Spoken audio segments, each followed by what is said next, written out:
Welcome, everybody, to the Rad Life, the only talk radio show that takes you along with host and age explorer Rod Gantos on his continuing journey of discovery into life's challenges, opportunities, options, and all the latest and greatest things that come with getting older.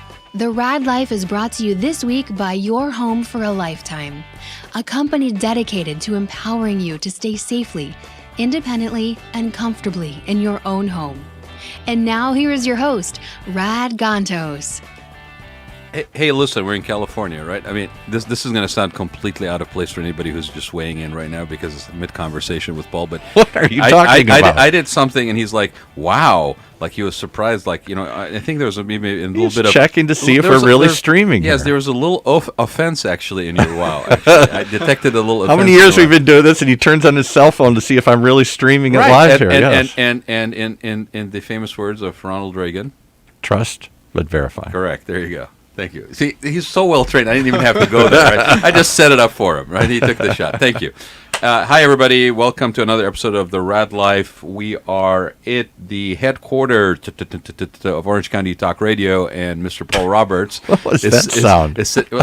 I keep asking for a helicopter. For a roving reporter or a helicopter. I'll find a helicopter. You're gonna find one? Okay. So, although given the conversation we're talking about today, might actually take on a different, Could you find us a helicopter sound? It might be actually kind of interesting. A little get a bird going on above us. We are sitting here today. I think we're drinking already. No.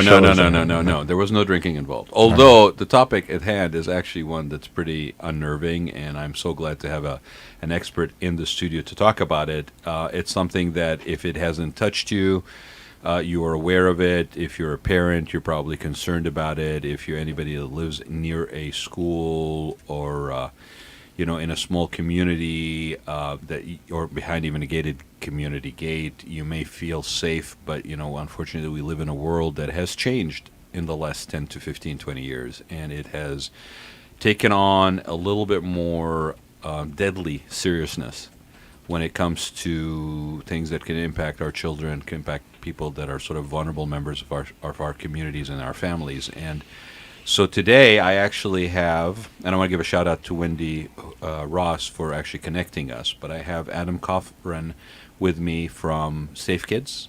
That's right. Inc. And he's Irish.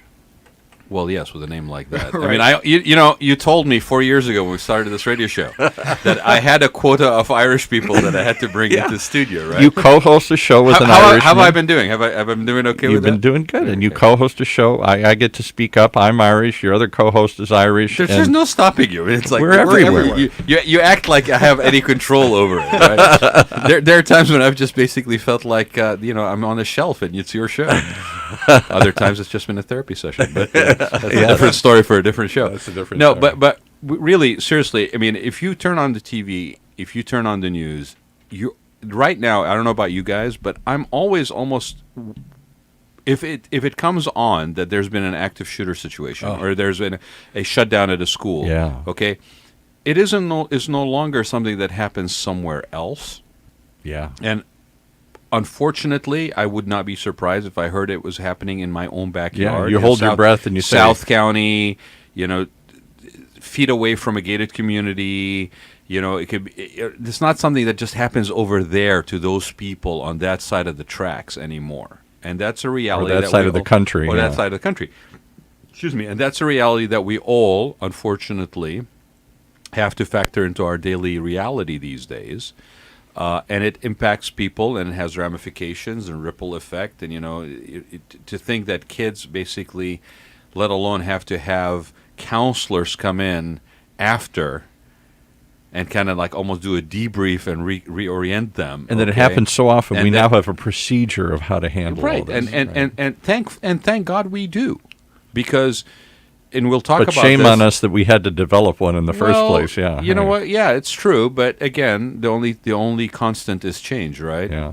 So with that, Adam, thank you for being here. Oh, my pleasure. Thanks for having me. Yeah, I think. What's the organization called that you're with? Organization is Safe Kids Inc. Safe Kids Inc. And what do you do? We create curriculum for students and communities to help prevent and survive violence. And let's we don't usually do this all the time, but I think it's a good idea. We should start doing this more. At the beginning of the show, let's give people the website. Yeah. So they can basically look at stuff as we're talking. You bet. So the website is safekidsinc.com. All of our social media, Twitter, Facebook, all that is at safekidsinc. And I want to go right into your background, Adam, because I think it's very, very much credibility setting for this. Give people a little bit of background on yourself, how you got to do this, the path that you've taken to get to this, because you shared that with me, and I think it's very telling. Yeah, and so I'm an Orange County native. I was born and raised here, went to school here, went to college here. I never really left Orange County. It's a place that I love. And when it was time to join the workforce, get involved, I became a police officer. And so I started my career in law enforcement in the early 2000s. What here. made you? I mean, I'm sorry to interrupt, but what Yeah. made you go down that path? Was there a family history? Was there a? It was a little bit of connection? both. Yeah. Yeah. So my grandfather was a police officer. In All the Irishmen, 50s. Irish cops. Come on, I know Boston and New York. That's all they Yes, got yes, there yes, is Irish okay, cops. Yes. Okay. Right? Were you ever a policeman, Paul? No. So I let was the not. policeman talk. Right? There's one exception somewhere, right? Right. Somewhere in the woodpile there was an Right? Irish policeman. but so your grandfather was a policeman. Yeah. Where was he in Orange County? No, he's Northern California. Northern California. So a little town called Sanger, and eventually in Fresno. And then went back. He got a law degree and moved to Southern California with the family and became a counsel for a brand new organization called the Alcoholic Beverage Control. Way back when. So there was some law enforcement in the family. Close to your grandfather. It was. Okay. Yeah. So as we think about heroes, he was really my hero. Okay.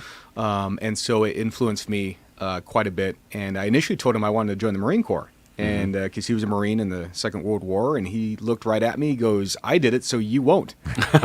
So Good what's your next answer. option? Good answer. And so the next best option was to become a police officer. So he knew that you were going to go down that path. Yeah. Was he supportive? Oh, very. Very Yeah. cool. He, in fact, he pinned my badge on me when I Oh, graduated. that's very So, cool. Very cool. Yeah. Yeah. Sorry, I want the personal stuff on this Yeah. show. So as to your comfort level, but I'm going to ask. So. No, absolutely. Yeah. Okay. So served as a police officer right here in Orange County. And over my career, I was able to serve in our counterterrorism unit, working counterintelligence and try to prevent terror acts in Orange County. I worked our resort district, so the area that surrounded Disneyland, all the hotels and the tourism venues. Sure. And eventually I was able to serve on what we called our active shooter team. And you were on. You told me it was 20 years that you were Yeah. on the force. Yeah. Wow. Okay. So I started young. And what Good way to force put it. was this? Was this a sheriff's You or started a when city? you were 14. Yeah, Look at you, yeah. right? Sorry, when I was 10.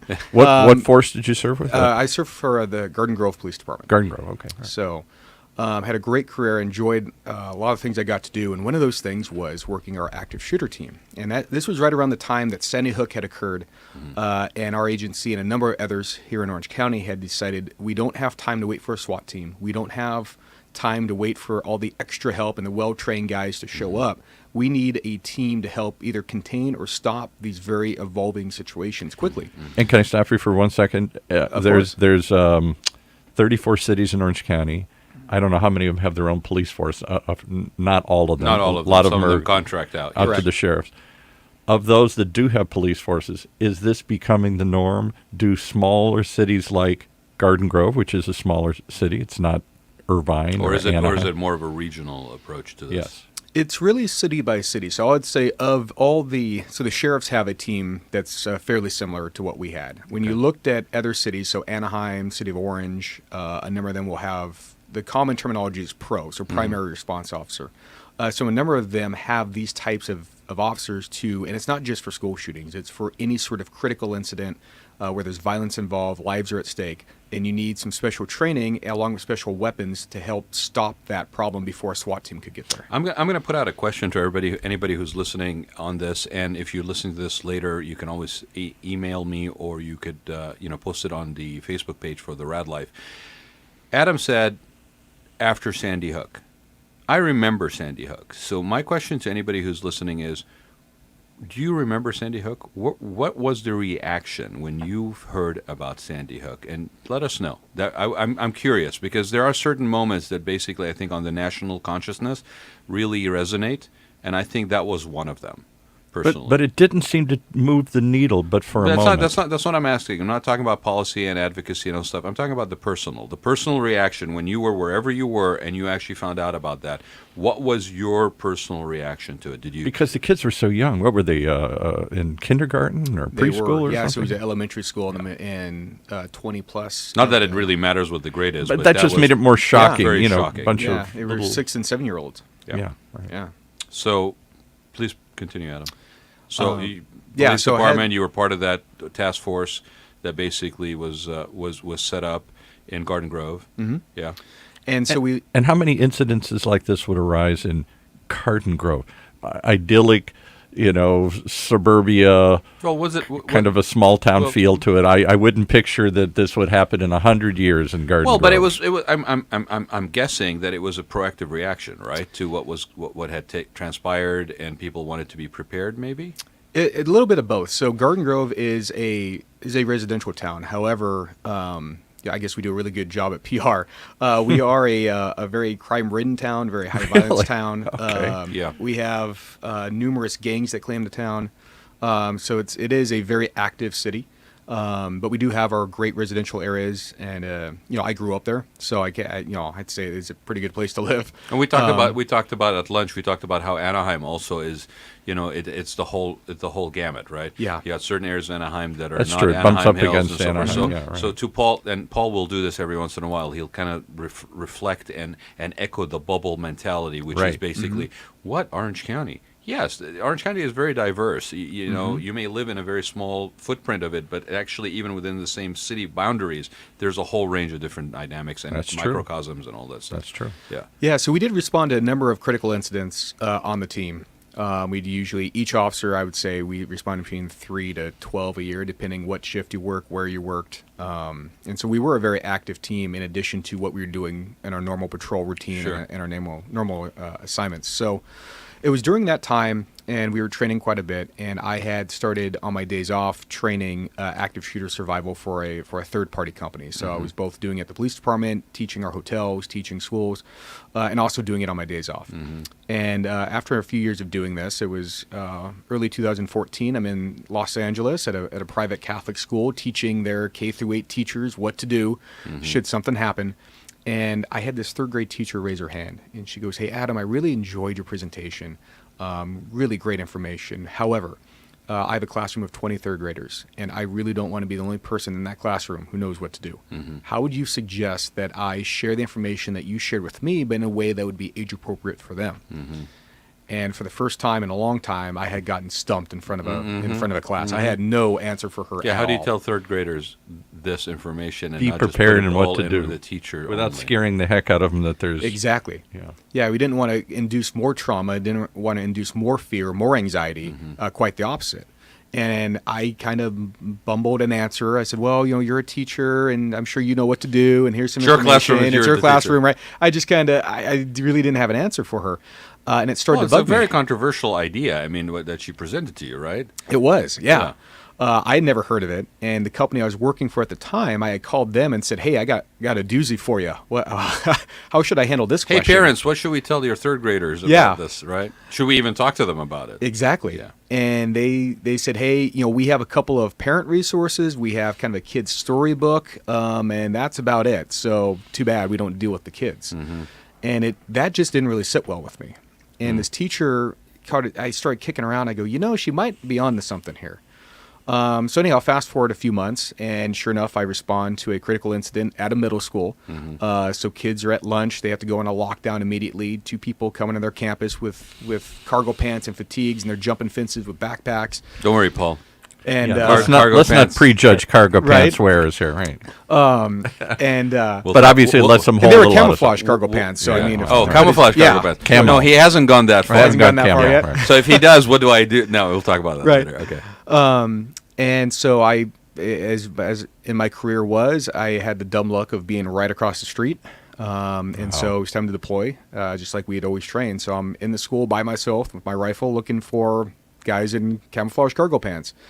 And I'm looking into the windows and watching these middle schoolers, 6th, 7th, 8th grade, and their teachers looking back at me through the windows, completely fear-struck. Yeah. They had to scatter from lunch, so some were in bathrooms. A couple had ended up, I think, on a roof somehow, some way. They were in all kinds of mismatch, not in their classroom, not with their teachers. And that voice of that 3rd grade teacher started ringing in my head again. And it dawned on me, I'm like, we are kind of doing this really all backwards. In the way that we're training, in the way that we're teaching, in how we're dealing with this situation.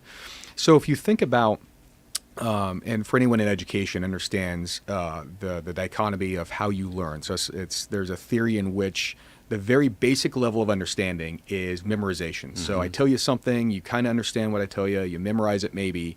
And then there's multiple levels up to a mastery level, in which case you're able to actually teach it back, and you're able to perform and answer questions and engage and have a depth of knowledge. But what we were doing is we were giving teachers an hour or two of training of a topic that's very complex, that is very hard to even emotionally deal with. Right. And we expect them on the worst day of their lives and the worst stress they've probably ever felt to perform like superheroes, like Supermen, Superwomen, step up like a military or a police officer would, and handle something. And we've only given them an hour or two instruction, or they watched a 7.5-minute video of Run, Hide, Fight, or they've done something, but it's the checkbox. Yeah. They were expecting them to operate at a mastery level in the worst condition. I did my training. Here's my certificate. And only giving them the very basics of what they need to know. That's one of the reasons I'll give a little politicization here. This idea that we're going to arm teachers. I'm going to take Mrs. Smith. Leave it alone. I'm going to ask him. I know. And I want But that notion that somehow they're going to respond like a SWAT officer under stress, a 3rd grade Mrs. Smith. The closest to an authority position you have on this is that you're wearing cargo pants. So just leave it at that. Okay? All right. Other than that, I have no knowledge. You have no knowledge base. Okay. So here you are facing the situation. The voice is resonating in your ears. You're realizing that what you've been doing isn't sufficient. So what do you do?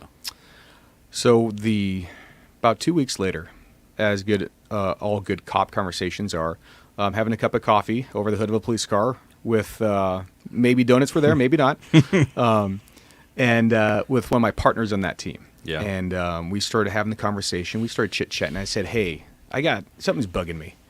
And we were talking about how the school thing worked out and everything else. I said, look, here's the deal. And I told him what this teacher had told me now almost a year prior. We had kind of gone over the middle school incident. And I go, there's got to be a way we can teach kids this. There has got to be a way. And he looked right at me and he goes, well, why don't we write a kid's book? I said, I'm sorry, one more time, we write a kid's book? And he goes, those are good donuts and coffee. Right, exactly. I mean, over that, you can do anything, apparently. Buy-in was right? there, yeah.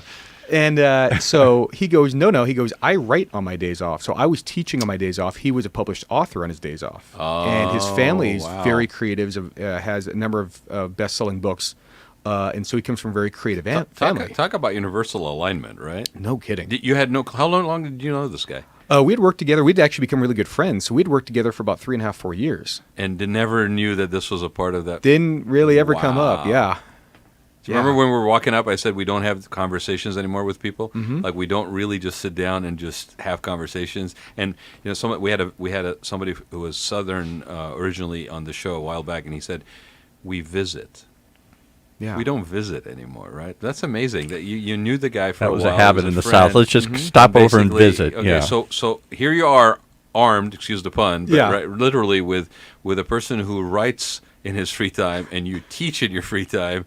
I mean, curriculum word comes up to mind right away, yeah. And that's kind of how we started. And we go, well, let's try a kid's book and see what happens. Okay. So we authored a short coloring book. Okay. And then we came up with a way to teach kids because we knew we had to keep it simple, we had to keep it easy, we had to keep it age appropriate, non-fearful. And so the acronym we came up with was HERO. And Which HERO stands for? Hide, Escape, Run, and Overcome. And at the same time, it's an empowering word because you're basically telling the kid can be a hero. Exactly. And kids they're dialed into superheroes. That's already something in their vocabulary. They kind of understand some of this. So we wrote a coloring book called Farmer Frank and the Farm Friends, and it looked like a Bugs Bunny, Daffy Duck, Wile E. Coyote type thing, which is again in the era that we grew up in watching. Who illustrated this thing? Obviously, there's an illustrator involved. There was, yeah. So we searched an illustrator in Texas who actually drew for a living education books. Okay. So we said, here's our story. Here's what we want to do. He illustrated all the little farm friends. And we had what we thought was this really cool story. So, ladies and gentlemen, when you see cops basically having coffee and donuts, don't just assume that that's all that's They're happening. being productive. Right? We're being productive. There's a kid's book, a coloring book, no less, with an illustrator in Texas involved. Right. Yeah. So Great story. So we get this thing, we try it out. So we run a small pilot of a couple hundred students, and we said, hey, let's see if the book and the imaging and the coloring, all this stands on its own. Where did you run your pilot? Right here in Orange County. Okay, yeah. cool. So and It's a shout out. I mean, who bought into letting you do that as a pilot? So the early ones was all family and friends. Oh, cool. We went because we didn't really want to go into a school or preschool or Yeah. anything just yet. So You're beta testing. we beta tested, with those that were close. And even though they were close, I mean, family will take all kinds of abuse, right? Oh, yes, they will, Let's yeah. give them a color. right? It fell flat on its face. What we wanted it to do versus what it did. The kids thought it was a cool story and they colored it, Yeah. but there was no connection to what was going on. Retention, There was no retention. There was no behavioral change. There was Interesting. nothing. So we took a step back and said, all right, well, maybe we need something more, right? We need to somehow look at, can this be a lesson plan? Can it be a true curriculum? So we started to engage educators. Okay. And so we brought on a doctorate of education, curriculum design, and a couple former superintendents and some school teachers. And we said, look, here's what we want to do. How do you think How we do can we do do it? it? Yeah. And over the course of about the next 8 months, we came up with the original lesson plan concepts of the HERO program. Which are? So it's 5 lessons, Okay. One for each of the acronym: hide, escape, run, overcome. And then depending on the grade level, it's pulling it all together. So they get to go through an interactive story. Or in the older ages, it's prevention. So learning how to prevent violence, and then it's hide, So escape, it's not run, just overcome. awareness to a certain point, but then you add the Correct. layer of prevention. So the engagement, lessons- prevention, Exactly. We active wanted to participation. empower. Yeah. Right. We wanted to empower by awareness, by prevention, at multiple ages, to Right. realize that people don't have to hurt you, to realize that you don't always have to be a victim. And I want to just take a minute here because you shared something with me over lunch too. For the people who are listening or who will listen to this later, give people the age range that you guys are actually, or the grade range that you guys are currently servicing, because I know you're also expanding your reach beyond. Correct. Right? So what is your current focus or area that you guys service, if you will? So the current lessons reach as young as TK or transitional kindergarten, all the way through 12th grade or seniors in high school. Moving into, we just started development on early childhood education. So Yeah. looking at the 2.5-year-old range all the way up into TK. And I'm going to ask this question because anybody who's listening to this is probably a little bit, flabbergasted that we need to actually talk to 2-year-olds about something like this. But unfortunately, like we said at the beginning of the show, this is the reality of our modern living. How is it different, or the way that you guys are structuring that now for that age bracket versus maybe older? The early childhood education came pretty much as a unilateral request of every school district and partners that we work with.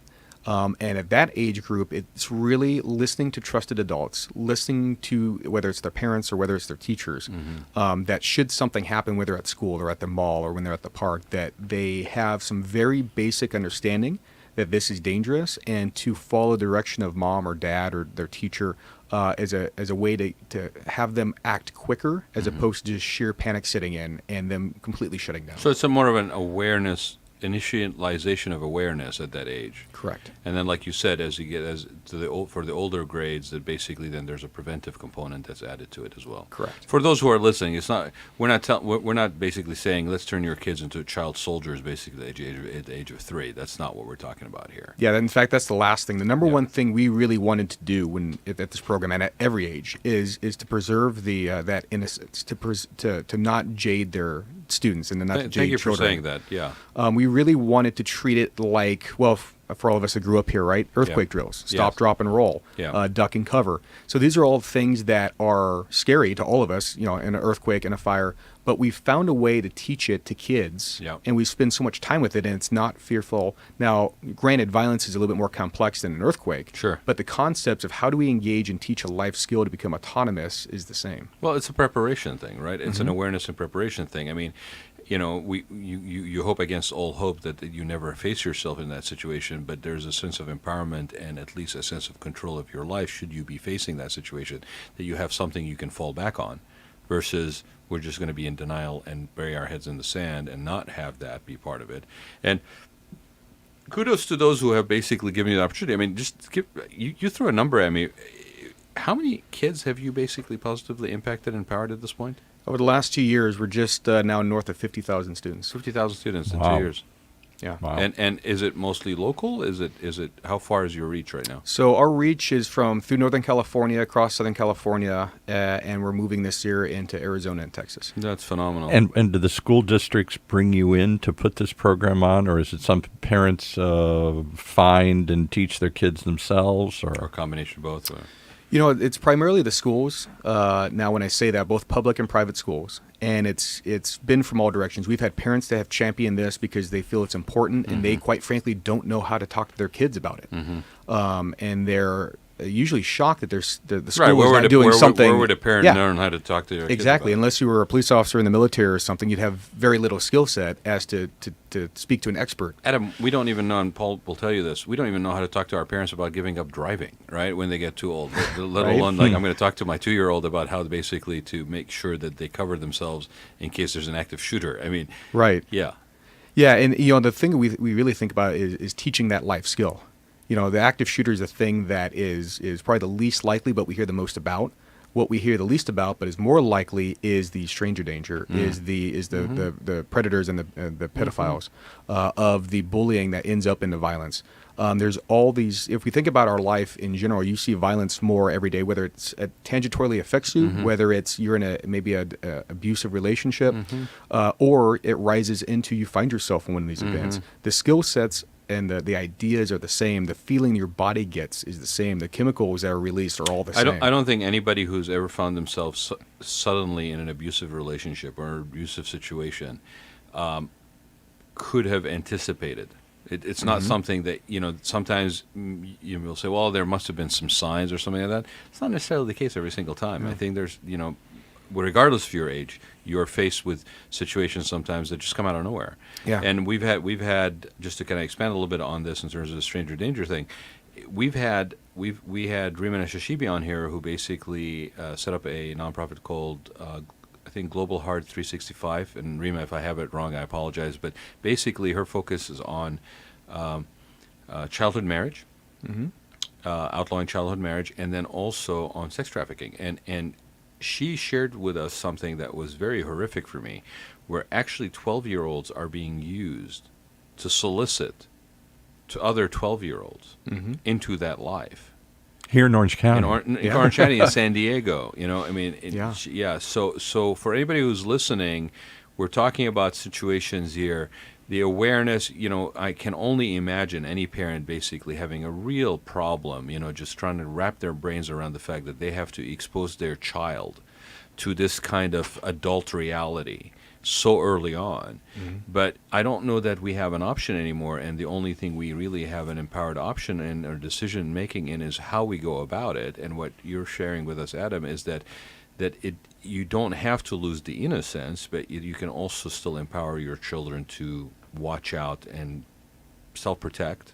Absolutely. Yeah. Well, in the younger grades, when we look at kindergarten through about third and even in the fifth grade, we have the conversation and we open up with people who hurt and people who help. And we do it in a Venn diagram, which for the educators out there, it's two circles that overlap. And we talk about all the people in life that are hurtful or that might want to hurt you, all the people that are in life that are helpful, and who ends up in the middle. Now, here in Orange County, when we started this, and the very first time we did this, out of kindergartners and first graders, for the people who hurt, by name, Hitler, Nazis, This cholos, is what came up when you're... yes, killer clowns, Color clowns. Killer clowns, clowns. Oh, killer clowns, yeah, okay. murderers, Okay. and Stephen Paddock. who's a Las Vegas shooter. Yeah. Out of the mouth of a first grader. Yeah. These kids, and it blew all of us in that room out. So of the they water. were The much teacher, more aware than we gave Well, them. they're a lot exposed and savvy. Yeah. Even if, even for parents that try to shelter, and I ask people all the time who say, I stopped watching the news. I don't watch the news anymore. But if I ask you, hey, what happened over the last 2 days, you can usually pick up that there was something that the president said or some shooting or something. These kids are really the same way, even though you're protecting them from the iPads and the Facebooks and everything. There's too much input it's all just around. all around us, and they're picking up what's going on. Mm-hmm. Do you think this generation, just to take it a step aside here, because I'm thinking of my own 5-year-old grandson and the world he's growing up in versus the world I grew up in the 50s and 60s here. And I see him sometimes overloaded on, I see two different patterns that worry me sometimes. One is he's surrounded by violence because he watches all these superhero stuff. It's all superhero, and so he emulates it. He's kicking and karate kicking and all this stuff, and he plays these violent games on the iPad, and everything is killing and cutting somebody's head off. And I start saying, I don't know if this is good or not. What is that? It's trivializing violence to him. It's turning it into a video game. At the same time, I see him more frightened than I ever was at this age. He's much more likely to, what's that noise? What's that? Because he assumes it's like what he's seen in a video game or a movie or the news. He's much more willing to go there and think something bad is happening. What's that, Grandpa? Who is that? And I worry about both of those. There are kids that are desensitized to violence because they see it so often, or are super sensitized to it and are therefore more frightened than well, we and ever were. I don't think there's anything that's happening to properly compartmentalize that. Yeah. As that it is a game that is not reality. The line blurs. Mm-hmm. And if and again, where would a parent know, especially first time parent, where would they know to basically adjust that? Nobody's talking about it. We Nobody's struggle with it. How prepared, much? yeah. When do we say turn it off? That's enough. Don't watch this. And telling him that that's just a game. Like, for example, he's enamored with this game called Five Nights at Freddy. These animatronic creatures come alive at night at a place like Chuck E. Cheese and then terrorize the world. It's a huge game. Oh, they have songs and everything. I don't know where this thing came from. It's like Killer Clowns kind of thing. So the question really is the current generation any more danger than the previous generations that also basically face same impulses and same stimuli, right?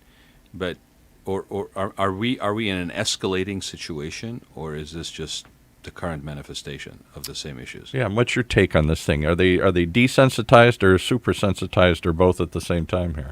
When I speak, I usually open up my presentation with "We're living in interesting times," and I think you guys qualified it perfectly. So every other prior generation, really probably starting just before the Gen Y, had television, radio. You played physical games. You played with your friends. You went outside. This generation, We had Game Boy, right? Yeah, Game Boy, right? I didn't, but Nintendo, right? Sega. we had a little bit. Right, Pong, Yeah. right. A little bit. Atari. Yeah. But you had something. It was almost like another physical game, so to speak. Now what you have is technology that surrounds them. You have hyper-realistic virtual reality. You can talk to people over a set of headsets and a microphone. It's no longer just you. It's no longer just you, and it starts to humanize the game more, not only from the human point of view of talking, but also from what you're seeing. And in a recent study, they looked at what is this doing to adolescents, right? Children. If you're playing hyper-violent games, this isn't, Angry Birds or the, Rubies or the whatever it is. This is where you're, like you said, things are coming alive. You have to kill things. You have to maim and murder. Sniper. That's a million of them. Yeah. Right. So here's what happens. After the course of gameplay, after a few hours, what starts to happen is it turns off the empathy center in their brains. So you start to lose empathy for what's happening in front of you. So sensitivity or desensitized, maybe it's better that we're de-empathizing.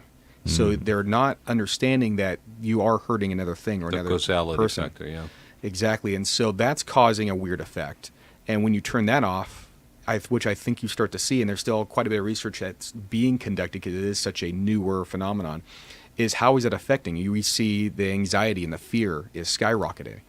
In our high school pilots, we had a 16-year-old who really qualified it for us best. She said, look, we're the generation of active shooters. And she looked around this room and she pointed right at me. She goes, "You don't understand." She looked at her teachers. "You don't understand." She goes, "Look, I grew up post-Columbine, right, which is really the first major school shooting in 1999. I remember Columbine too. She goes, "Then there was Virginia Tech when they were 5, 6, and 7. Big national news story. Then they start to go into school. Now you have Sandy Hook in 2012. And she goes, while it never happened at my school, she goes, it was all around us. You heard about it on national news, and then locally, someone would be arrested for bringing a gun to school or a weapon to school. Someone would have a fight after school, or someone would threaten, we'd get a bomb threat, or we would get a threat of an active shooter." She goes, "So we see it nationally, it's affecting us locally." And for her generation, the most recent, the Parkland shooting, has really, now they're at an age that they can do something, and there's such anxiety around the violence, and because it is, we get it more because we're constantly on our phones. Everyone's a news reporter who's got a video and has access to any sort of social media platform, right? What was your feeling after Parkland? And the reaction that happened? So we had just completed a professional development for the HERO program at a school out in Palm Springs. Okay. And so that story was unfolding while we were training the teachers to start to use the HERO program for that year. After leaving that training, we all looked at each other, and there was 3 of us at the train, the 3 main folks that really got this thing off the ground. We all looked at each other and went, "What in the world is going on?"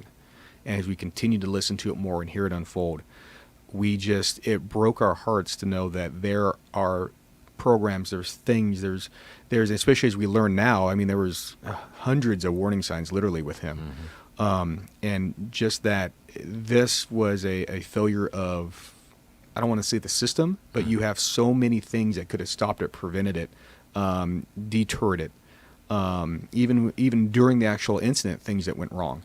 It absolutely breaks our heart. And that, along with some of the more recent shootings in Colorado, continues to fuel us every day on how do we help prevent, mitigate, and stop these incidents and get people out alive.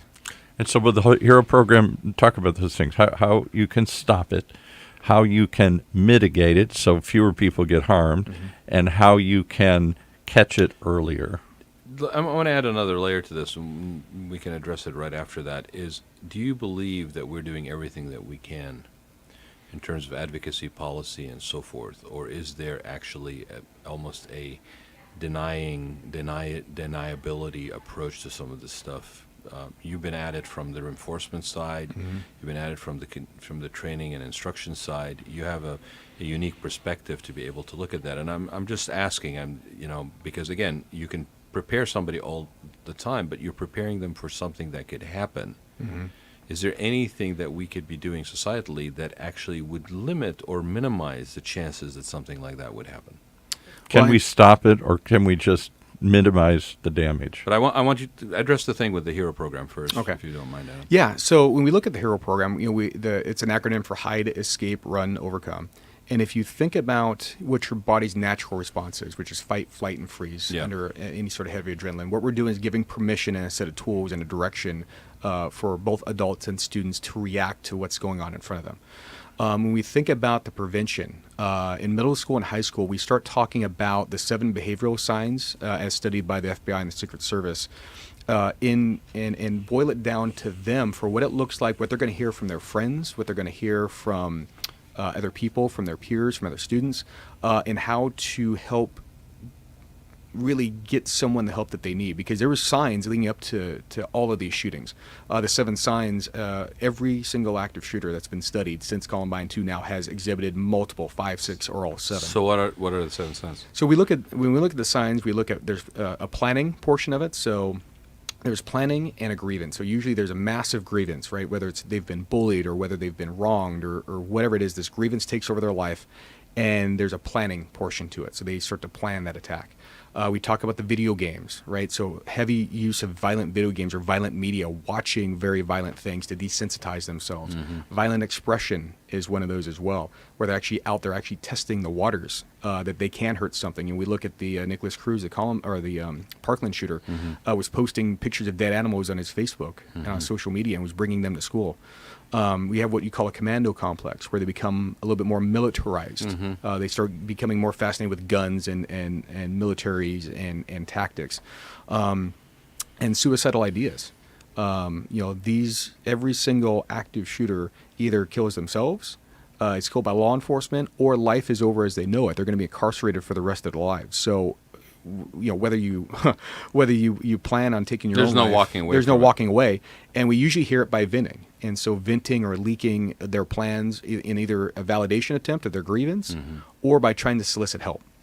And so we look at a combination of those, and you start to compile those together.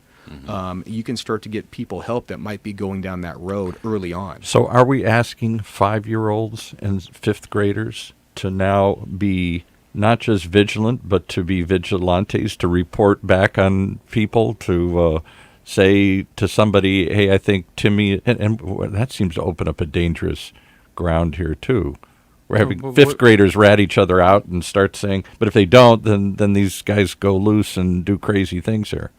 Well, we start prevention at middle school, so we start in the middle school era, or in the middle school age.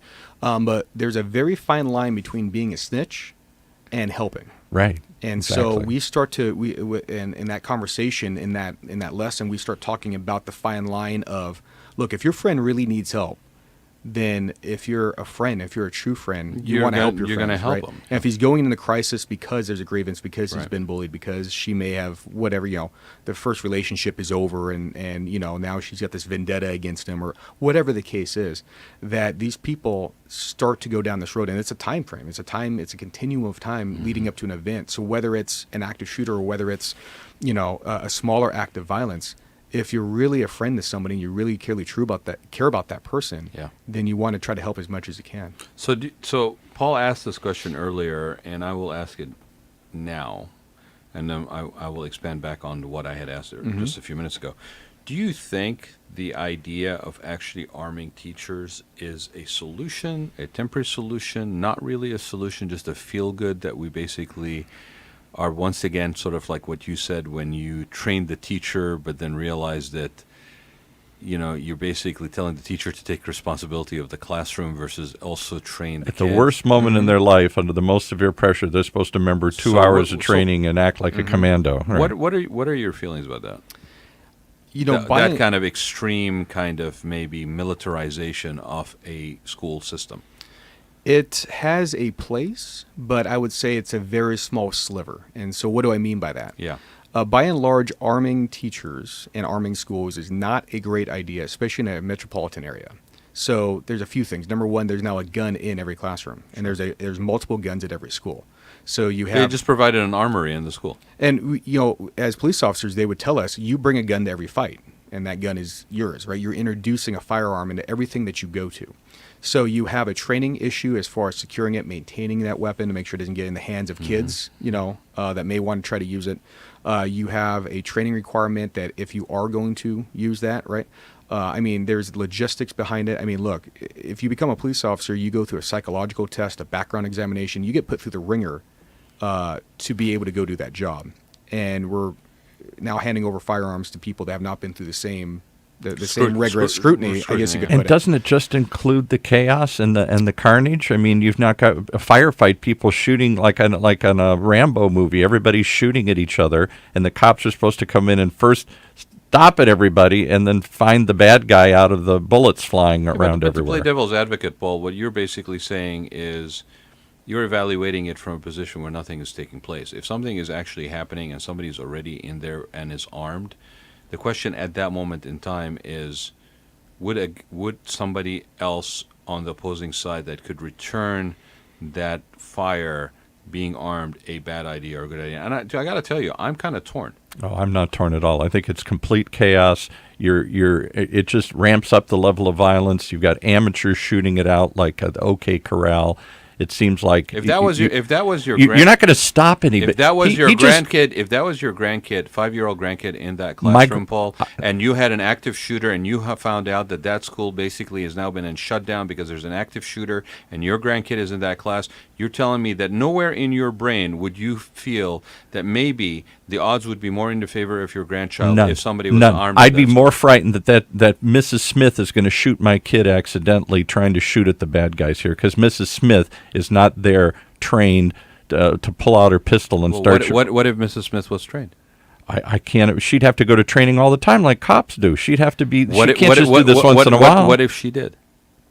Impossible. See, but that's what I'm saying. No, I'm more frightened by the introduction of more weapons into the school. I think more kids would get hurt. I'm not disagreeing with you. I'm just and I playing can't think devil's advocate. Tell me one example, and I'm curious to know if he's an example. One example where a school teacher, the gym teacher, the tough guy in the school, has pulled out a weapon and stopped something from getting worse. Tell me one example of one school in America where this has actually been tried and it worked. Oh, the problem with the question is that we haven't armed teachers yet, so that's a bit of a cart in front of the horse. Maybe. What we do see, though, I will to back up to that. What we do see is those same people, maybe not using a firearm, but they're using baseball bats. They're using something else. I'm all for that. Yeah. And they're using it as a show of force. They're using it as a weapon. I will tell you, like I said, overall, for all the things we've been talking about, arming a lot of teachers is 98%, let's say, usually not a great idea, except for if you're in rural parts of this country. And there are some schools that are armed prior to this whole phenomenon because of the threat of bears and mountain lions and just the wildlife. Or the cops can't get there fast enough. They're 4 hours away or something. Exactly. Yeah. So when you look at arming, if we, as it being a really plausible solution, would be your nearest deputy's 45 minutes, an hour away. Even if you're locked down, got the doors locked, I mean, the guy can bring a acetylene torch and saws and tools and dismantle, cut a hole in the wall. Well, especially now that you're not the first person to basically take on a scenario of this nature. If you're preparing, I would think that lockdowns and closed doors would be something you would plan for as well, and be armed with basically ways to break through those. Let me ask you another question here, because I've never. You open the door. I got to bring this question Paul, up. I know, but he mentioned something I want to basically bring up because it's really also feeds into what you were saying. And you mentioned this to me, Adam, when we were having lunch, is that for some people that would say, well, let the cops take care of it, they'll be there, right? Yeah. And you said to me that SWAT's response time is? So the average police response, so we'll start at the quickest response you're going to get. The national average is about 15 minutes to an incident like this. A SWAT response is about an hour and a half to 2 hours away. Wow. So what you're going to get I wanted to add that into this conversation. All right, so here's my question, honestly. Do we want to turn into a society? Do the police want vigilantes trying to handle the situation before they get there? Do the police themselves want somebody trying to intervene other than them? I thought the whole idea is the police are trained, they're tested, they're ready, they're prepared. Maybe they can't get there fast enough. Maybe we need more cops and all this other stuff here. But do police officers really want to surrender that role to other part-time enforcers?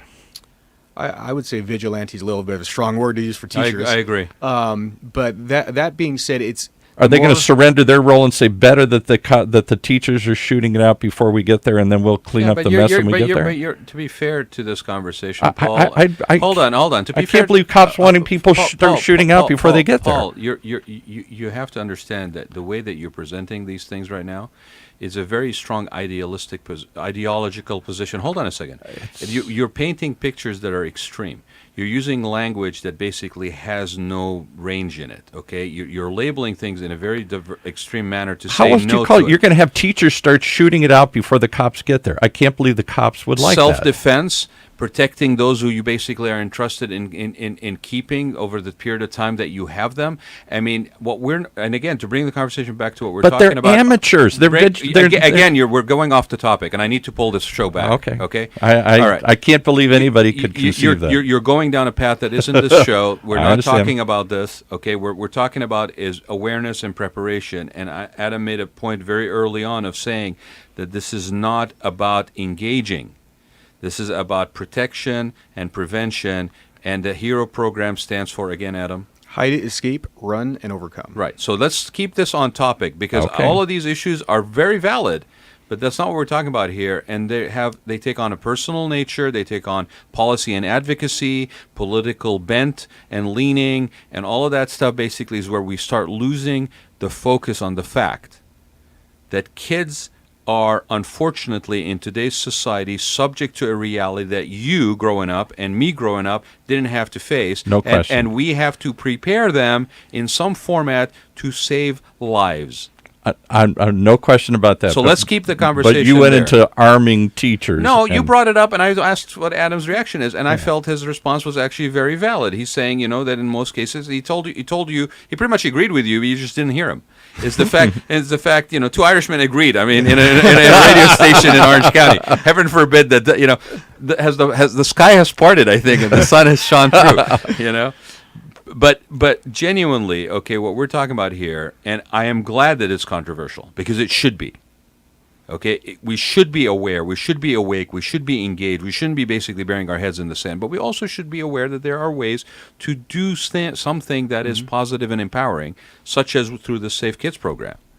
Yeah, and he brings up a good point. Whether you have teachers who are armed or not armed, whether you have these situations are chaotic, no matter which way you look at it. Yeah. Whether it's one person with a gun, We just two people with a gun, experienced it. right? It is completely chaotic. And so there's no way to bring calm to that storm in the moment, really. I mean, what you can do is you start to mitigate and you start to chip away at some of that. And so as opposed to, we say it's really a numbers game, right? You have usually one, maybe two people who want to show up and hurt somebody, right. hurt some students, hurt some kids, hurt right. some faculty. Instead of having a perfect example, if you have a school that has 700 students and 60 faculty members, and only 60 of those faculty members get to training, and of those 60, maybe 20 were really engaged and paying attention and really think this is important. On that day, when someone shows up, and we know statistically in elementary it's an outsider, middle school and high school it's a student, it's someone on the inside, current or former, that when that person shows up, that I'd rather have 760 people prepared and know what to do to mitigate loss of life and injury, to exit safely, to help others to exit safely, to do whatever you have to do, whether it's overcoming physically, right. whether it's running, whether it's escaping, whatever, locking down or hiding, as opposed to those 60 teachers who got the training of which the 20 really paid attention, and you're hoping that one of those 20 just happens to be at the right place at the right time when this person shows up or this student shows up. And so, because that's chaos too, Paul. That's chaos too. I don't want it to become more chaotic and increase the chances of something bad happening. And the shootout at the OK Corral seems like not the answer to me. Well, you've watched too much Western movies. But, that's what it seems like, because you're asking people who are not trained professionals to suddenly act like that. I honestly believe that there is room in the middle for alternative ways to address situations, right? Because what you're talking about is extremes, which unfortunately we face. But if I was going to be a kid going through the school system today, okay, I would probably feel a lot more empowered and a lot less at risk if I knew that I had a couple of options of how to react, just like in case of earthquake. Well, you need training. Clearly, these kids have got to be trained. We can't be right. And I'm going to put a word out right now, because I know, and we've had a lot of people on this show. We've got a lot of people on this show that are elected officials. We've got a lot of people that are in city council. We've got a lot of people that I know that are basically in school districts. Other people that are even higher up. This is a situation, and I know the hearts of all these people, and I know. I urge you to really look into this, and if it's not something that you're basically being engaged in, to be aware that there are things that can be brought to bear to benefit everybody in those school systems. Who wouldn't want kids to? And that's an interesting question. Is there any pushback? Is there any? Is it the cost? Have you had any issues? You've been doing this with 3-4 years almost. Anybody say no? We don't want this in our school, or for whatever reasons, or parents, or whatever. You know what's interesting? The educators. So we came from a very educator-centric and law enforcement-centric point of view. Usually the pushback we get is, I hate to say it, ego-driven from a campus safety or district safety officer. Because it's a curriculum. We're already dealing with this. We got it. Yeah, we got this handled, right? And I heard it throughout my entire career, right? I mean, we as officers hate to show weakness. We hate to show that maybe there's something else better out there. Maybe that we're not doing. Somebody knows more than I do. Exactly, and there's always this kind of chest bumping kind of mentality sometimes. But when we look at it as a curriculum, the curriculum and the educator folks really love it, because it's the professional development for the teachers in language that they're used to. That's presented by other educators or in a video format. You have the lesson plans. You have a student assistance or a student accessibility guide to deal with students that might have physical impairments. How do you run if you're physically impaired, sight impaired, sound impaired, learning disabilities, autism? How do we engage those students for equity and access in safety in schools? Very good point. Never would have thought of those issues. Yeah. And how do you engage in a drill and scenario that isn't trauma-inducing but trauma-informed? How do you engage in the conversation and practice these learned skills of these 5 lessons? And one of the things we wanted to do for teachers was that the whole thing crisscrosses English language art standards. So you're not adding extra time to your school year. You're using it in the time that you'd be teaching English or other lessons. Because they're already stretched anyway. Because they're already stretched thin on instructional hours. So and the teachers can earn professional development units here locally from Brandman University for the use of the program. So we really wanted something that was easy to use. You really thought this through in ways I never even would have imagined here. Yeah, we really wanted, coming from an educator point of view, we wanted it. It's number one, we shouldn't be talking about it, right? We shouldn't be in this world, but we are. Like we talk about so much. Unfortunately, this is the reality. And if this is the reality we're stuck with, how can we make it better? Right. And how can we do it without causing more harm than good, which is what we're starting to see in some of these hyper-realistic drills. And you're simulating gunfire, and you're having, you're doing, and again, it's all the best intentioned, but, the research and the evidence that has gone into this program and what we've seen is, there's a very fine line of doing it, just like most things, and you have to be very careful. Some of the pushback is sometimes I don't want to deal with it, or it's a sign of weakness, which that's the last thing it is. We're here to help. We really are here to put it into this. Can I ask you Well, another? and Paul mentioned something regarding sort of, I think, if I may, Paul, like privacy, and then where kids are going to be snitching on other kids. Right. Okay, but I think what's interesting about that is if you flip that coin to the other side.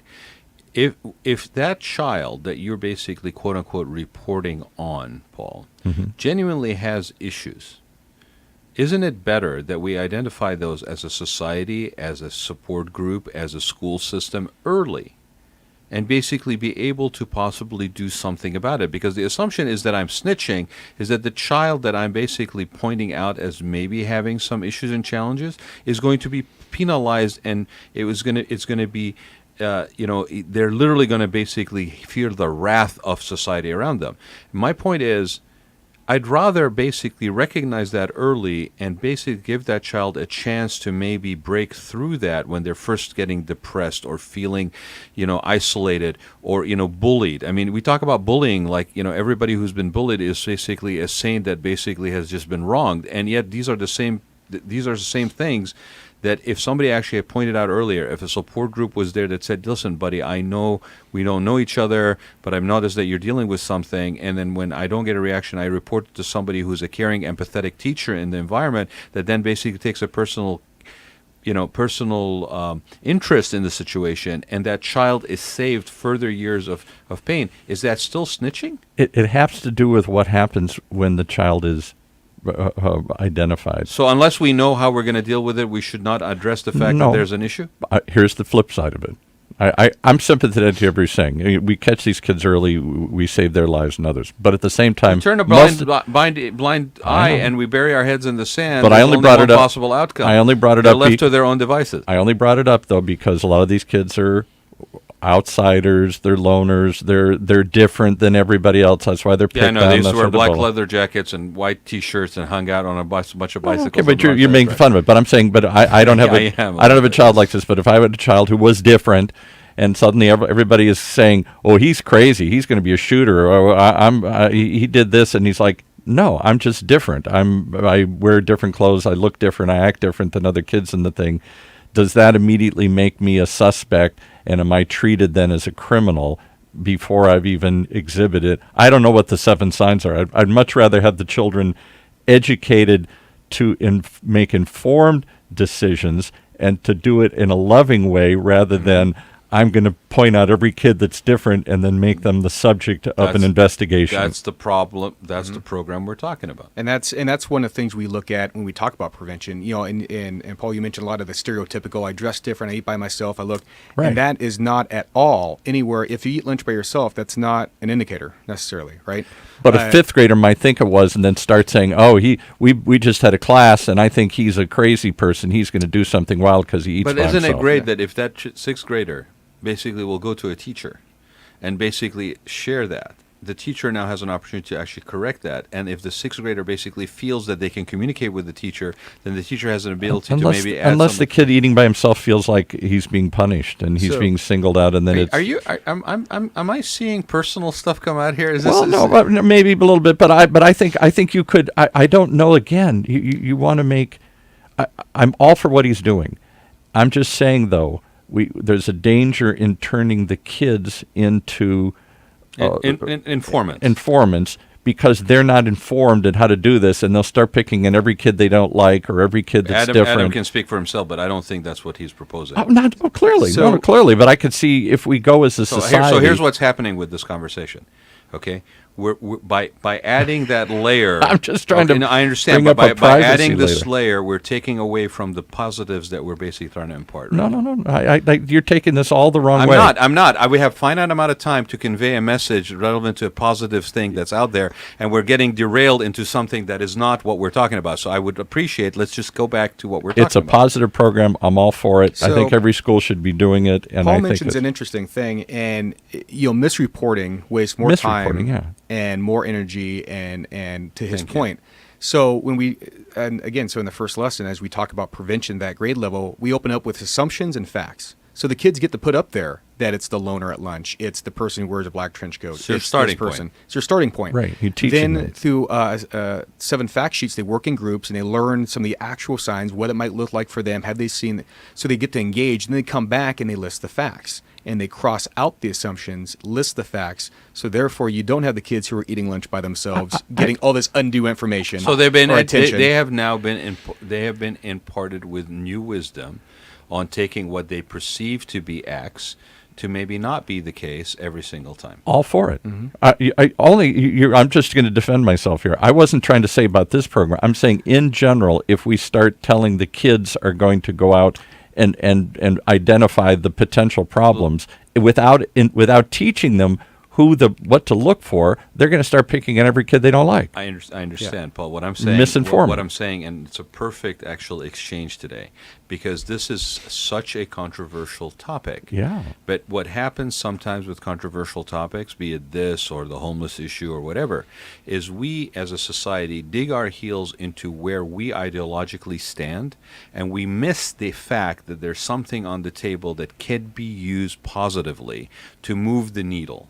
Right, and that's what I'm trying to basically also keep here. I'm all for this exchange. Don't get me wrong. I like the controversy because it actually showcases the reality of the scenario. Mm-hmm. I started off by saying that this is an unfortunate reality that we deal with, that our kids deal with, right? So let's give the website again, Adam, please. You bet. SafeKidsInc.com and all the social media at SafeKidsInc. And how do people get a hold of you? Is that through a website? Is there an email that we want to share with people? Yeah, absolutely. Get a hold of us through the website. Any generic questions about school safety, info at safekidsinc.com. Anyone has questions for me specifically, it's Adam at safekidsinc.com. So you can find me pretty much all over the internet. And are there lots of people focusing on this, or is yours one of the few programs? That's a very good question. How much is this getting attention-wise? So because we have kind of disrupted the marketplace a little bit in how we're doing it, i.e. actually, as we've heard this even today, engaging the kids in this conversation. There's a lot of school safety companies that do a lot of training, a lot of good site assessments, all that type of thing. We're really the only true safety curriculum provider that looks to actually engage in safety curriculum directly to the students all the way down to kindergarten. Because I've never heard of once again, kids in it. Once again, innovative California leads the way. Right? Yeah. No, I will repeat again, please. You guys know who you are. I'm not going to name you. I'm not going to out you on this show, but there's a lot of people that I know that are in positions where they could actually at least look into this, possibly bring it to the attention of people that they are involved with or people that they're responsible for, whether you're a school district or city council member or a congressperson or what have you, supervisor, or people that work with them. We have a good reach on this show. I really felt this topic was important to bring. And Adam was the perfect person to bring it. So thank you, Adam, again for dealing with us here today, right? and putting up with us. And I'll say this, and I'm sorry if I was seen to antagonist. I'm only very adamant about the gun issue. I think that's nuts, but that's my opinion. I think that the other question you have to ask, if everybody listening to this show, is, if not this, then what? Well, and if not this, why are you saying no to it if you don't actually look into it? Oh, I think it's something we have to look into, and I think involving the kids is something I never thought of. I think they've sounded like they've got a very sensitive approach to this. I gave them some hard issues, and he had answers for all of them here. And I think that if not as uncomfortable, it's like sex ed was when I was a kid. Nobody wanted to deal with sex ed. Actually, that's a very good and we all pretended like we were just going to ignore it, and yet teen pregnancy kept soaring, and all this stuff kept happening. You can't deal with it by just sticking your head in the sand. For all those people that wonder why I even let Paul basically engage with the show this much, and for those who have asked for me to basically shut him down. Shut him down. Now, the reason why I do is exactly this, okay? You cannot have an exchange I know, we've gotten to the point in this country where we can't have opposing points of view, where people can actually have an exchange. And this is literally, excuse the pun, point blank range, right? I mean, there's an 8x10 room, and my back's to him, which is and your back's to him. He doesn't like that, right? You should see the look on Adam's face all the time, right? No, but seriously, right? We don't do this. We don't have conversations with our kids. We don't talk about teachers in a positive manner sometimes, where they are part of the solution to things of this nature. Okay, we are so fixated on certain things and how we believe certain things. Yeah, but if you stop learning, if you stop opening yourself up to other possibilities, the only thing that is sure is that your outcome will always be the same. Okay, so educate yourself, go to the website, find out about this, okay, engage in conversation with your kids about this. There are ways that are out there, and I am proud as can be the fact that this is coming out of Orange County, and we're leading the way once again in California to something like this. You know, it's real interesting. Our biggest fear going into this was we don't want to do any harm. We want to help. We don't want to, overall what we have found across the board is that the anxiety, as we started the show with, of these kids has gone down pretty dramatically. We hear it from the parents and the teachers that student anxiety is down. Teacher confidence is up as far as they're confident in handling something like this. And that from our high schoolers... You're saying once you put the program in place, correct. Their anxiety goes down and the confidence goes up. Yeah, once they've gone through the lesson plans. And we had a high schooler just flat out say, thank you for engaging us and talking to us, because no one else has. Yeah, nobody talks to the for those kids. parents that are out there and for the educators and everyone else, the kids are really yearning for something. There's a lot of fear, there's a lot of anxiety, and there's not a lot of information. There's a lot of white noise about a lot of different things, and some we've touched on the show. But if you think about it overall, a little bit of knowledge is really the antidote to a lot of this fear. Engage, educate, and get involved, people. And I think I'm just going to leave it at that. I mean, you heard it from Adam directly. This program has had a positive impact. Kids have felt empowered. Teachers have felt empowered. Anxiety level has gone down. When was the last time in today's society have you actually found something that reduces anxiety? All for anything that reduces anxiety and tension. So, again, thank you, buddy, for being here. Sir. I really appreciate it very much. I apologize if I was overly passionate about some of these positions here. I think our listeners have become accustomed to that. so we don't want to deny them that portion of the show either. Right. Thanks, everybody, for joining me and Adam and Paul, always part of the show, on another episode of The Raad Life. This was not an easy conversation, but you know how we roll. We love conversations that are not easy. So keep having them. You have been listening to the Raad Life Radio Show with your host and age explorer, Rod Gantos, brought to you on the one and only octalkradio.net.